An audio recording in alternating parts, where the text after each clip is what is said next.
Hello, I'm Annette Young and welcome to the 51%, a show about women reshaping our world. Coming up, much fury over Turkish President Erdogan's decision to pull out of the first binding international treaty to prevent violence against women.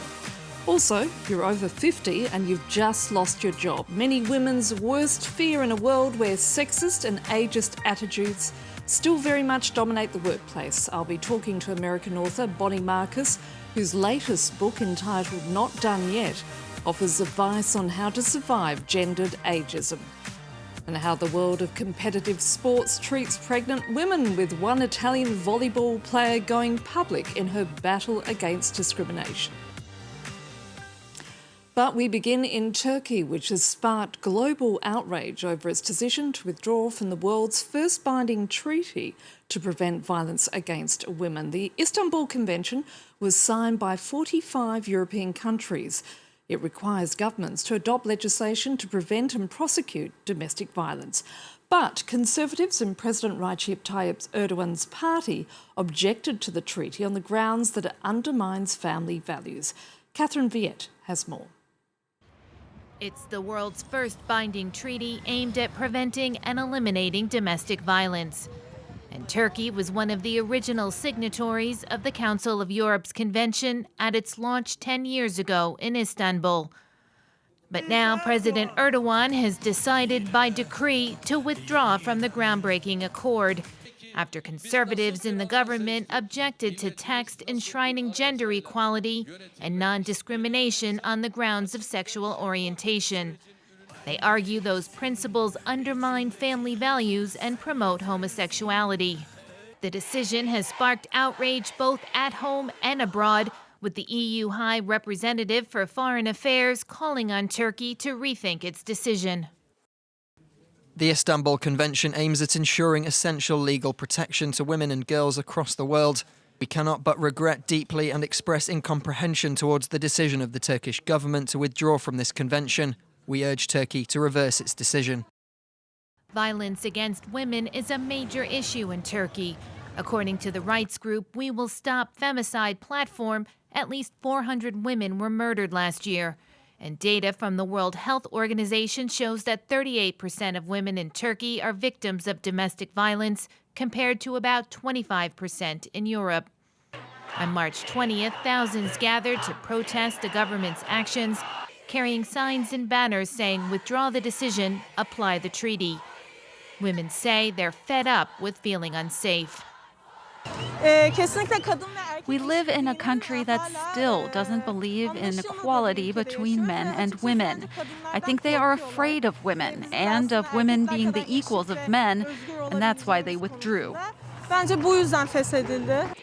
While the government has yet to give a reason for pulling out of the treaty, the country's Minister for Family, Labor and Social Policies said Turkey's constitution protects women's rights.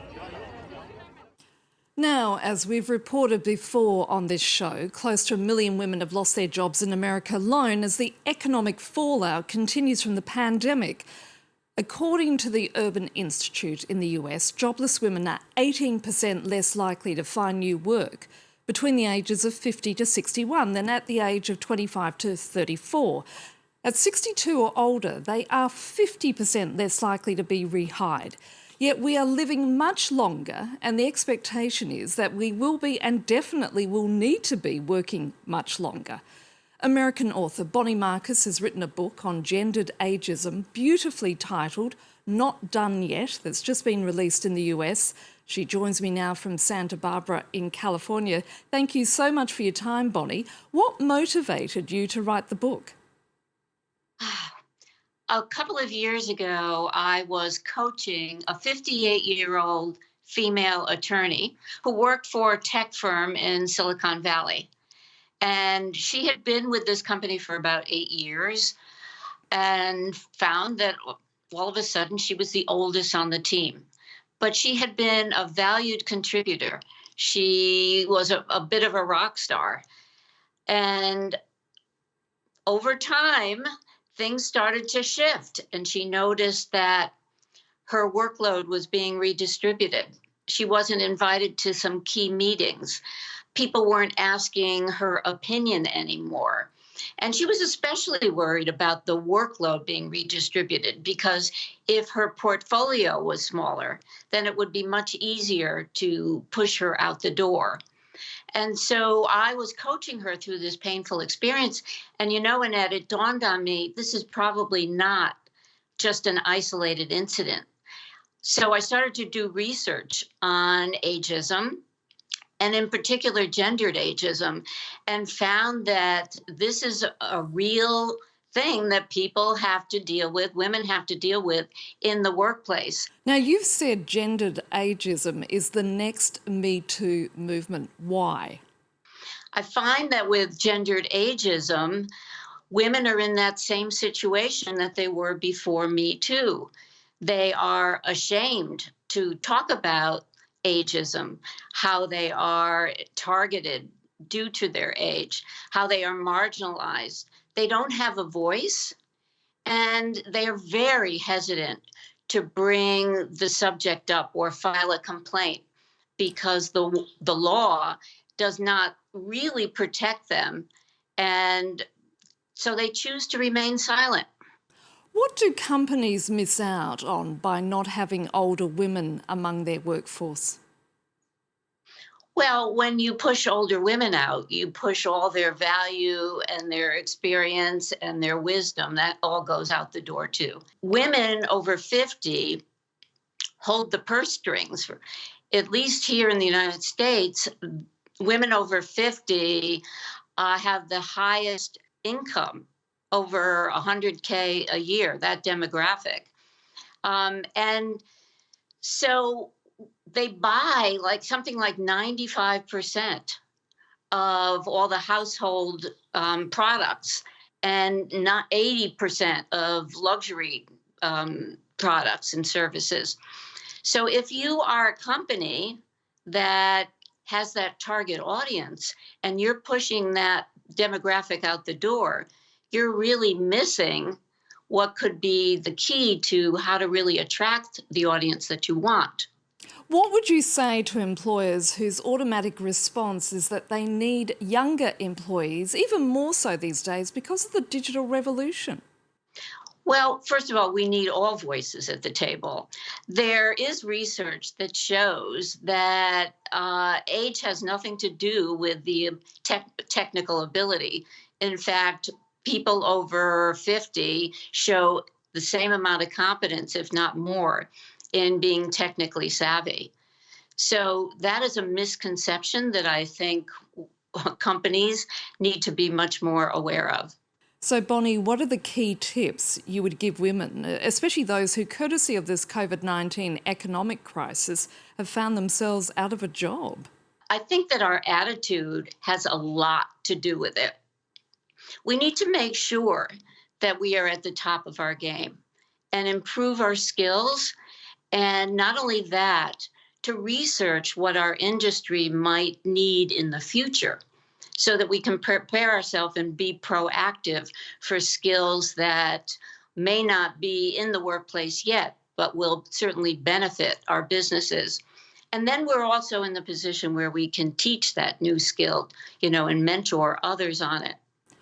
Bonnie Marcus, it's been great speaking to you. Thank you so much. Thank you, Annette, for having me. And finally, being a pregnant woman in the world of competitive sports can be especially tough. They often have to choose between being a mother or being an athlete. Our team in Italy reports on one volleyball player who's gone public on how she was fired when she announced her pregnancy. Her name is Lara Lulli, and her story shocked Italy. In 2019, when she announced her pregnancy to her volleyball club, they terminated her contract and failed to pay her final month's salary. Even worse, when she tried to claim it, the club replied through their lawyers, arguing that she owed them compensatory damages. At the time of her employment, she hid the fact that she wished one day to have children. This behavior has caused considerable damage to the sports company, resulting in the loss of sponsors. Today, Lara is challenging these accusations that she considers retrograde and discriminatory. To say a pregnancy causes damages to a sports company is, I think, totally unacceptable. In 2021, pregnancy cannot be compared to illicit and malicious conduct by a woman. And yet, in the world of women's sports in Italy, these types of practices are all too common. Luisa Rizzitelli is a former athlete. During the 15 years of her sporting career, her contracts systematically included an anti-pregnancy clause. You have no choice, so you sign the contract, which means that if you become pregnant, you lose everything. Your salary, your contract, your benefits. In the case of any other employee, you have legal protection.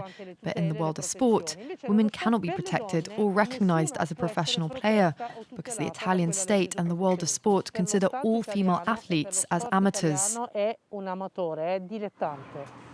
After leaving the sporting world in '97, Luisa took up a new battle, the fight for women's rights.